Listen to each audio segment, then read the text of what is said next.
नमस्कार दोस्तों, आप सबका अनिल कोचिंग सेंटर सुल्तानपुर में आप सबका बहुत बहुत स्वागत है। और आप लोग को नए वर्ष 2022 की हार्दिक शुभकामनाएं। इस वर्ष यही कामना करते हैं कि आप लोग जहां भी रहें खुश रहें, अच्छे से रहें और हम लोग आप सबकी जो मनोकामना हो पूरी हो। ठीक है, तो आप सबको नव वर्ष की बहुत बहुत शुभकामनाएं। आज 1 जनवरी 2022 मतलब नया साल आज लग गया। ढेर ढेर सारी शुभकामनाएं। आज तुम लोग के लिए हम बहुत ज्यादा इंपॉर्टेंट टॉपिक लेके आए हैं। आज नया साल है, हम कहें धन से शुरुआत करें। कहां से? धन से। तो आज धन से शुरुआत करेंगे और क्या पढ़ाएंगे? अर्थशास्त्र, इकोनॉमिक्स, अर्थव्यवस्था। ठीक है, ये बहुत ज्यादा इंपॉर्टेंट है। तो तुम लोग के लिए नए साल के दिन शुरुआत आप लोग की धन से शुरू करेंगे। आज धन दौलत के बारे में बताएंगे, धन वन कैसे होता है, कैसे काम मैनेजमेंट होता है। तो शुरुआत धन से शुरू करेंगे। तो हमको पढ़ना क्या है? इकोनॉमिक्स। क्या पढ़ना है? इकोनॉमिक्स। एक जरूरी चीज है। देखो, आदमी इंसान हम कुछ आप लोग को बताना चाहते हैं शिक्षा के ऊपर। ये है, देखो आप लोग को एक सलाह देते हैं कि जहां भी रहो अच्छे से रहो, खुश रहो, लेकिन नैतिकता कभी भूलना मत। जहां भी रहो, क्योंकि नैतिकता बहुत जरूरी होती है। मानवता को कभी भी भूलना नहीं चाहिए। अगर इंसान हो, मानव का जन्म लिए हो तो मानवता होनी चाहिए। लेकिन हो क्या रहा है कि दिन के दिन जो बच्चे हैं उनके अंदर से नैतिकता धीरे धीरे समाप्त हो रही है। मनुष्य एक सामाजिक प्राणी है, लेकिन सामाजिकता से हटता हुआ जा रहा है। ठीक है, तो कहीं भी रहो नैतिक व्यवहार आपका बना रहे और नैतिकता आपकी बनी रहे। ठीक है, आपको बहुत ज्ञान हो जाए। डॉक्टर सर्वपल्ली राधाकृष्णन ने क्या कहा था? शिक्षा तब पूरी होती है जब आपको ज्ञान के साथ साथ आपके अंदर नैतिक विकास होता है। आपको बहुत सारा ज्ञान हो जाए, बहुत नॉलेज हो जाए, लेकिन अगर आपके अंदर नैतिकता नहीं है तो शिक्षा का कोई मतलब नहीं है। शिक्षा अधूरी है। वो क्या है? अधूरी है। शिक्षा कंप्लीट नहीं है। शिक्षा कंप्लीट होने के लिए दोनों जरूरी है, ज्ञान भी हो और नैतिक विकास हो। व्यवहार, बड़ों के साथ कैसा व्यवहार करना है, छोटों के साथ कैसा व्यवहार करना है। अब पता लगा इंग्लैंड में है बहुत बड़े डॉक्टर हैं, 1 करोड़ मंथली कमा रहे हैं, उनकी नैतिकता खत्म हो गई है। तो क्या मतलब बताओ उनकी एजुकेशन का? सिर्फ उनको ज्ञान हुआ है। क्या हुआ है? ज्ञान मिला है, उनको शिक्षा नहीं मिली है। शिक्षा में दोनों आते हैं। कौन कौन? ज्ञान भी हो और उसके साथ नैतिक विकास भी हो। लेकिन नैतिक विकास कम हो रहा है। ठीक है, जहां भी रहो आप लोग के अंदर मानवता बनी रहे। ठीक है, तो आज तुम लोग को नए साल के उपलक्ष्य में आप लोग का नया टॉपिक है अर्थव्यवस्था। ये भी कंपटीशन की परीक्षा में बहुत ज्यादा इंपॉर्टेंट है। आप अगर प्रतियोगी परीक्षा की तैयारी कर रहे हो तो यहाँ से बहुत ज्यादा क्वेश्चन पूछा जाता है। ठीक है, बहुत ज्यादा इंपॉर्टेंट टॉपिक है ये। तो क्या है? भारतीय अर्थव्यवस्था। तो इकोनॉमिक्स पहले नंबर, तो आज पहला क्लास है, पहले नंबर तो इसके बारे में समझ लें। आज कोई टॉपिक नहीं शुरू करेंगे, सिर्फ अर्थव्यवस्था के बारे में बताएंगे। अर्थव्यवस्था होती क्या है, इकोनॉमिक्स क्या है, ये भी हमारा क्या है? सब्जेक्ट है। इसको सब्जेक्ट के रूप में पढ़ना पड़ता है। ये भी किसी देश की अर्थव्यवस्था मतलब रीढ़ होती है। क्या रीढ़ होती है अर्थव्यवस्था? अगर कहीं की अर्थव्यवस्था डैमेज होगी देश क्या होगा? गरीब हो जाएगा। अर्थव्यवस्था मजबूत होगी देश क्या होगा? अमीर होगा। तो ये भी तो एक बहुत महत्वपूर्ण सब्जेक्ट है। तो ये भी सिलेबस में पढ़ना पड़ता है और प्रतियोगी परीक्षा में यहाँ से क्वेश्चन आते भी हैं। ठीक है, इसलिए बहुत इंपॉर्टेंट है। शुरू करते, एक भी टॉपिक नहीं छोड़ेंगे, एक भी टॉपिक नहीं छोड़ेंगे। आज पहला दिन है। इंडियन ज्योग्राफी का 19 वीडियो पढ़ा चुके हैं। कल से सोमवार से आप लोग का वर्ल्ड ज्योग्राफी शुरू होगा और 3 दिन वर्ल्ड ज्योग्राफी और 3 दिन तुम लोग का इकोनॉमिक्स पढ़ाएंगे और उसी 3 दिन में मैथ पढ़ाएंगे और 3 दिन तुम लोग को रीजनिंग पढ़ाएंगे। और वीडियो जितना है सब Anil coaching centre Sultanpur playlist में जाके आप लोग एक एक टॉपिक का, मैथ का वीडियो एक में पढ़ा हुआ है, ज्योग्राफी का अलग है, स्टैटिक जीके का अलग है। वीडियो को तुम लोग प्लेलिस्ट में जाके वहां एक साथ ढूंढ सकते हो। ठीक है, तो आज इकोनॉमिक्स क्या होता है उसके बारे में बताएंगे। देखो, अर्थशास्त्र, तो इसमें बताओ चाणक्य ने अर्थशास्त्र नामक पुस्तक लिखी। किसने लिखी? चाणक्य ने। अगर कोई पूछेगा अर्थशास्त्र नामक पुस्तक किसने लिखी, इकोनॉमिक्स जो बुक है उसको कौन लिखा? चाणक्य। नाम सुने हो ना? बहुत दिमागी थे। कौन? चाणक्य। और चाणक्य अर्थशास्त्र नामक पुस्तक लिखी। और अर्थशास्त्र में किसका वर्णन है बताओ? इस पुस्तक में राजनीति का वर्णन है। किसका? राजनीति का वर्णन है। किसका है? राजनीति का। ये भी क्या है अपने आप में इंपॉर्टेंट है। तुम लोग को आज सिर्फ अर्थशास्त्र की रूपरेखा बताएंगे, क्या क्या होता है। टॉपिक अभी शुरू करेंगे, लेकिन पहले तुम लोग का बता दें अर्थशास्त्र होता क्या है। तो बताओ, अर्थशास्त्र जो पुस्तक है उसको कौन लिखा था? चाणक्य ने लिखा था। किसने? चाणक्य ने लिखा था। और चाणक्य में अर्थशास्त्र जो बुक लिखे हैं उसमें किसका वर्णन किए हैं? किसका? राजनीति का। अरे मौर्य काल में भैया मेन थे, ये दिमाग बताते थे चंद्रगुप्त को, याद है ना? चाणक्य ने। कहते क्या चाणक्य हो गए हो? चाणक्य मतलब राजनीति का बहुत बड़ा माहिर खिलाड़ी, ठीक है। राजनीति में बहुत माहिर थे। कौन? चाणक्य। और इनका दूसरा नाम क्या था? कौटिल्य। क्या नाम था? कौटिल्य। देखे हो ना? चाणक्य। चाणक्य बड़ा दिमाग में हाँ, चाणक्य नहीं तो चाणक्य समझ जाओ कहां से लिया गया है। ये बहुत दिमाग, राजनीति के अच्छे खिलाड़ी थे, भाग लेते थे पहले। यार देखो, इसका मतलब क्या होता है? जो अर्थशास्त्र है इसमें देखो, अर्थशास्त्र में क्या किससे मिलकर बना हुआ? अर्थ और शास्त्र, दो शब्दों से मिलकर बना हुआ है ना। क्या क्या है? अर्थ और शास्त्र। तो अर्थ का मतलब क्या होता है बताओ? अर्थ का मतलब होता है धन। क्या होता है? और तुम लोग को आज नए साल में धन ही से शुरुआत करेंगे। अर्थशास्त्र का मतलब क्या होता है? धन।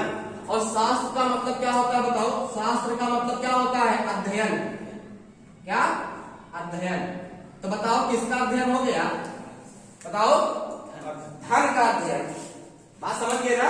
अर्थशास्त्र मतलब अर्थ का मतलब क्या होगा? धन।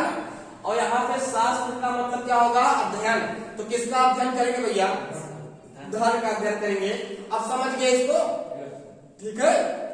लेकिन हम लोग को पढ़ना भारतीय अर्थव्यवस्था, ना कि हमको जापान अमेरिका यहाँ की अर्थव्यवस्था पढ़ना है। कहाँ की पढ़ना है?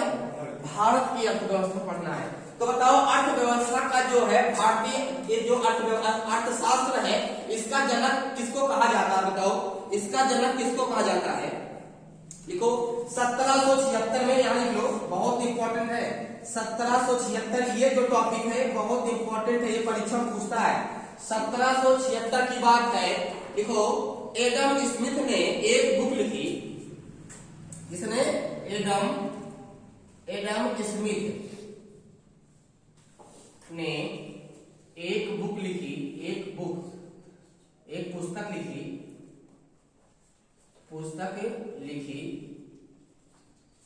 ठीक है, एक पुस्तक लिखी। किसने लिखा भैया? इन्हीं को जनक कहा जाता है। किसका? एडम स्मिथ को। और उस पुस्तक का क्या नाम है बताओ? उस पुस्तक का क्या नाम है? The wealth of nation. लिख लो, द वेल्थ ऑफ नेशन, ये पुस्तक का नाम है, द वेल्थ ऑफ नेशन। तो बताओ, एडम स्मिथ ने 1776 में एक पुस्तक लिखी, उसका क्या नाम है? The wealth of nation. इसका मतलब हिंदी में जानना हो क्या होगा?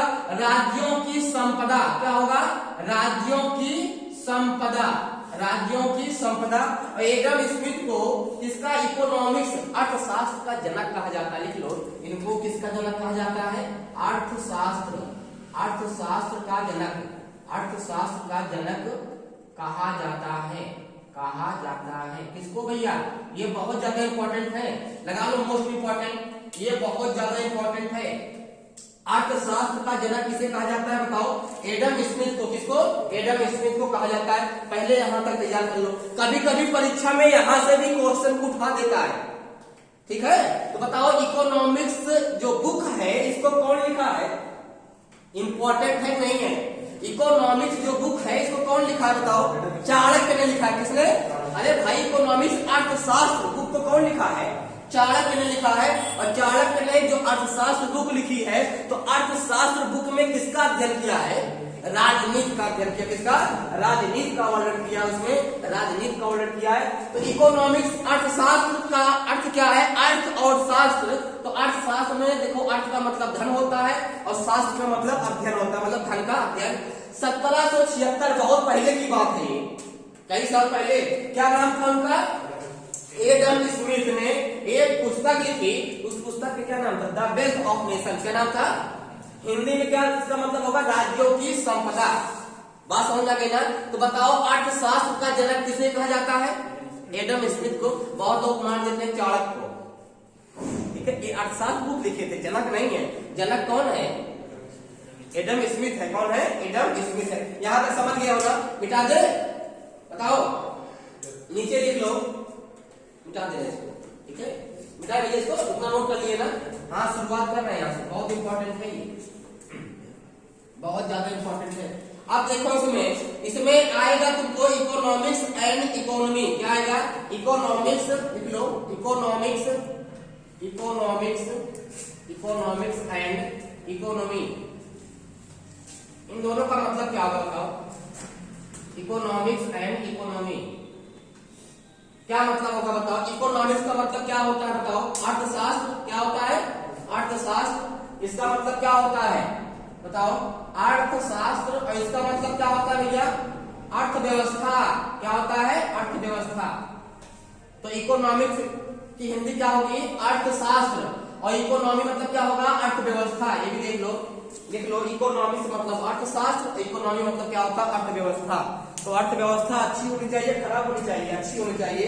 और ईश्वर से यही प्रार्थना करते हैं आप सबके घर में, ठीक है, नए साल के उपलक्ष्य में सबके घर में अर्थव्यवस्था ठीक ठाक बनी रहे, अर्थव्यवस्था डैमेज ना हो, बहुत अच्छी ऊंची अर्थव्यवस्था हो सबके घर में, ठीक है। यही अब देखो इसमें से इकोनॉमिक्स एंड इकोनॉमिक्स, यहाँ इकोनॉमी। तो इकोनॉमिक्स का मतलब क्या होता है? अर्थशास्त्र। इकोनॉमी मतलब क्या होता है? अर्थव्यवस्था। क्या होता है? अर्थव्यवस्था। और इसी अर्थव्यवस्था को हम किस रूप में पढ़ते हैं बताओ? किसमें? सब्जेक्ट के रूप में, सब्जेक्ट मतलब विषय के रूप में हम लोग पढ़ते हैं। क्या पढ़ते हैं? अर्थशास्त्र। इसको पढ़ते हैं विषय के रूप में ना। इसी को हम लोग क्या पढ़ते हैं? विषय के रूप में इसको पढ़ते हैं। नोट कर लो, इसको विषय के रूप में पढ़ते हैं। तो इसका सिद्धांत क्या है बताओ? अगर लिखना होगा, इसका सिद्धांत लिखना होगा तो क्या लिखोगे? लिख लो, इसका सिद्धांत लिख लो। इसका सिद्धांत क्या है इकोनॉमिक्स का? लिख लो। इस सिद्धांत को अगर किसी भौगोलिक क्षेत्र में लागू किए जाते हैं, लिख लो, इस सिद्धांत को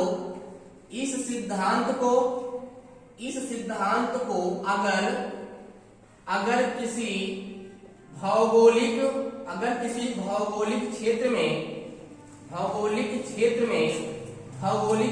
में लागू किए जाते हैं, भौगोलिक क्षेत्र में लागू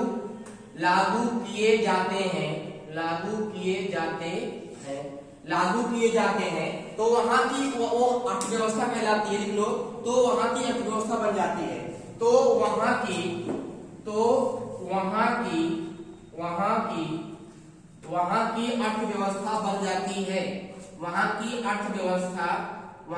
अर्थव्यवस्था बन जाती है। वहां की अर्थव्यवस्था बन जाती है। इस सिद्धांत को अगर किसी भौगोलिक क्षेत्र में लागू किए जाते हैं तो वहां की क्या बन जाती है? वो अर्थव्यवस्था। और क्या लागू किया जाता है बताओ? अर्थशास्त्र। मतलब वो जो नियम है उस नियम को अगर किसी भौगोलिक क्षेत्र में लागू किया जाएगा तो उस क्षेत्र की क्या बन जाएगी? वो अर्थव्यवस्था बन जाएगी। अब इसका मतलब समझ में आ गया होगा? मिटा दे इसको, बताओ, मिटाए? थोड़ा और कॉपी बचा हुआ लिख लो, मिटा देना इसको, दोबारा लिखिए, ठीक है। अब देखो इसके बाद देखो अर्थशास्त्र को दो भागों में रेगनर फिंक ने बांटा, ठीक है। अर्थशास्त्र को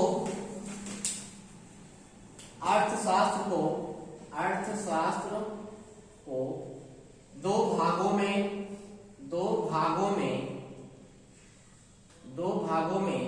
रेगनर, इसने रेगनर फ्रेंक, दो भागों में, देखो दो भागों में किसने बांटा? Ragnar frisk. किसने? फ्रिस्क, रेगनर फ्रिस्क ने बांटा। कितने भागों में? दो भागों में। तो अर्थशास्त्र को कितने भागों में बांटा गया है? किसने बांटा? रेगनर फ्रिस्क ने इसको दो भागों में बांटा। कितने भाग में? दो भागों में इसको बांट दिए। रेगनर, लिख लो, रेगनर फ्रिस्क ने इसको दो भागों में बांटा। और कौन कौन भाग में बांटे? लिख लो, इसको दो भाग में जो बांटे, दोनों भाग लिख लो। किसको? अर्थशास्त्र को दो भाग में बांटे हैं। दोनों भाग का नाम लिखो, यहाँ लिखो पहला भाग, यहाँ लिखो दूसरा भाग, लिखो दोनों भाग लिखो। बहुत ज्यादा इंपॉर्टेंट है, इसको तो लिंक डाल दो। इसमें इनका हो गई, देखो यार, डाल दो। एक भाग है, इसका नाम क्या है? Micro economy. Economics, micro economics, लिख लो माइक्रो इकोनॉमिक्स, माइक्रो इकोनॉमिक्स। एक है माक्रो, देखो दूसरा नाम लिखो इसका, बन गया मार्को, लिखो मार्को। दूसरा लिखो माक्रो, लिखो मार्को इकोनॉमिक्स बन गया मार्को, लिखिए माइक्रो इकोनॉमिक्स। ये दो भाग में इसको बांटा गया है। माइक्रो, क्या नाम है इसका? देखो अर्थशास्त्र को रेगुलर जो है, रेगुलर फिस्क ने दो भाग में बांटा। इसको पिछले भाग में दो भाग में बांटा। क्या नाम है इसका? Micro economics. दूसरा क्या नाम है? Macro economics.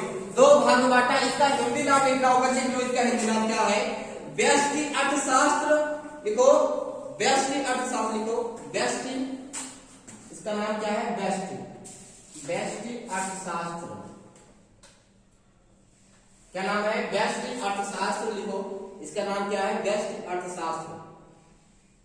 और इसके फादर कौन है? लिख लो इसके फादर किसको माना जाता है? तो इसके फादर कौन है? लिख लो एडम स्मिथ है। कौन है? एडम स्मिथ है। इसके फादर कौन है? एडम स्मिथ है। सही है ना? कौन है? एडम स्मिथ है। लिख लो। इसमें व्यक्तिगत अध्ययन किया जाता है, व्यक्तिगत अर्थव्यवस्था का अध्ययन किया जाता है। लिख लो इसमें व्यक्तिगत रूप से इसका अध्ययन किया जाता है। लिख लो व्यक्तिगत अध्ययन, लिखो व्यक्तिगत अध्ययन, देखो व्यक्तिगत अध्ययन इसका किया जाता है।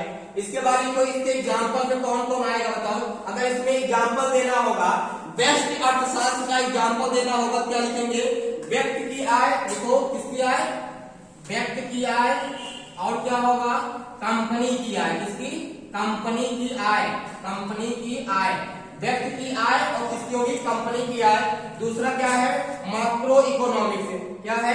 Macro economics. इसमें क्या होता है? देखो इसके फादर J.M. कोनेकिन्स हैं। इसके फादर कौन है? लिख लो इसके फादर कौन है? फादर मतलब जनक। इसके फादर कौन है बताओ? J.M. हिंस। कौन है? J.M. हिंस है। लिख लो इसके फादर कौन है? J.M. हिंस है। इंपॉर्टेंट है वो। कौन है? J.M. हिंस है। इसमें संपूर्ण अर्थव्यवस्था का अध्ययन करते हैं। देखो इसमें संपूर्ण अर्थव्यवस्था का अध्ययन करते हैं। संपूर्ण अर्थव्यवस्था का अध्ययन करते हैं। इसमें संपूर्ण अर्थव्यवस्था का अध्ययन करते हैं। किसमें? माक्रो इकोनॉमिक्स में। इसमें संपूर्ण अर्थव्यवस्था का अध्ययन करते हैं। इसमें एग्जाम्पल में कौन कौन आएगा? राष्ट्रीय आय। क्या आएगा? राष्ट्रीय आय। लिखो बेरोजगारी, मुद्रास्फीति। इसमें एग्जाम्पल में कौन कौन आएगा? राष्ट्रीय आय। कौन आएगा? राष्ट्रीय आय। लिख लो राष्ट्रीय मतलब सब राष्ट्रीय आय देश की। उसके बाद लिखो बेरोजगारी की सीमा आएगा। लिख लो बेरोजगारी की सीमा आएगा। और क्या आएगा? मुद्रास्फीति सीमा आएगा। मुद्रास्फीति इसमें भी आएगा। ये लिख लो एग्जाम्पल पे। तो बस तुम लोग को इकोनॉमिक्स क्या होता है, अर्थशास्त्र क्या होता है उसके बारे में बता दिए। अर्थशास्त्र का मतलब अर्थ मतलब धन होता है, और शास्त्र का मतलब क्या होता है? अध्ययन, मतलब धन का अध्ययन। अर्थशास्त्र नामक बुक कौन लिखा है एक बार बताओ तुम लोग? कौन लिखा? चाणक्य ने लिखा। किसने लिखा? चाणक्य ने लिखा। और जो अर्थशास्त्र बुक लिखे थे, उस अर्थशास्त्र बुक में चाणक्य ने किसका वर्णन किया है बताओ? किसका वर्णन किया है? राजनीति का वर्णन किया। किसका? राजनीति का वर्णन किया इसमें। अब मतलब समझ गए हो ना? अब जो इकोनॉमिक्स और इकोनॉमी क्या मतलब होता है? इकोनॉमिक्स का मतलब होता है अर्थशास्त्र। इकोनॉमिक मतलब क्या होता है? अर्थव्यवस्था। क्या होता है? अर्थव्यवस्था होती है। इसके बारे में तुम लोग को बता दिए। तो अर्थशास्त्र का जो जनक है वो किसको मानते हैं? एडम स्मिथ को मानते हैं। किसको? एडम स्मिथ को। और एडम स्मिथ ने कौन बुक लिखा था?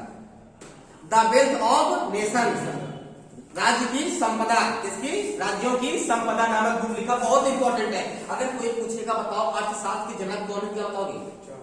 एडम स्मिथ है। और अर्थशास्त्र नामक बुक कौन लिखा था?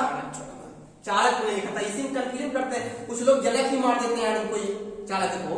ये पुस्तक लिखे थे और इसने वेगनर फ्लिंक ने इसको दो भाग में डिवाइड किया, माइक्रो इकोनॉमिक और मैक्रो इकोनॉमिक। मतलब इसका बेस्ट अर्थशास्त्र, इसकी जनक कौन है? फादर मतलब जनक कौन है? एडम स्मिथ है। और ये इसमें व्यक्तिगत अध्ययन करते हैं, इसमें व्यक्तिगत अध्ययन करते हैं, व्यक्तिगत आय राष्ट्र कंपनी की आय। और माइक्रो जो दिया मैक्रो इकोनॉमिक, इसके फादर कौन है? J.M.. Finch. Important J.M.. Finch है। और इसमें संपूर्ण अर्थव्यवस्था का अध्ययन करते हैं। किसका? संपूर्ण अर्थव्यवस्था का अध्ययन करते हैं। और इसमें एग्जाम्पल में क्या क्या आएगा? राष्ट्रीय आय आएगा, और क्या आएगा? बेरोजगारी आएगी, और क्या आएगी? मुद्रास्फीति आएगी। क्या आएगी? मुद्रास्फीति आएगी। अब समझ में आ गया है? आगे समझ में। बस इसी के साथ आज आप लोग की क्लास समाप्त होती है। इसमें देखो, जितने आज पहला दिन था, तुम लोग को सिर्फ आज क्या अर्थशास्त्र के बारे में सिर्फ बताए हैं। अभी इसके बारे में एक टॉपिक, जितना टॉपिक इकोनॉमिक्स में है, सब टॉपिक पढ़ाएंगे। आप लोग यूट्यूब चैनल पे जाके अनिल कोचिंग सेंटर सुल्तानपुर पे जाके प्लेलिस्ट में जितने वीडियो हैं सब्जेक्ट वाइज, वहां पे आप मिल जाएंगे। ये आपके लिए बहुत इंपॉर्टेंट चैप्टर था। ठीक है, धन्यवाद।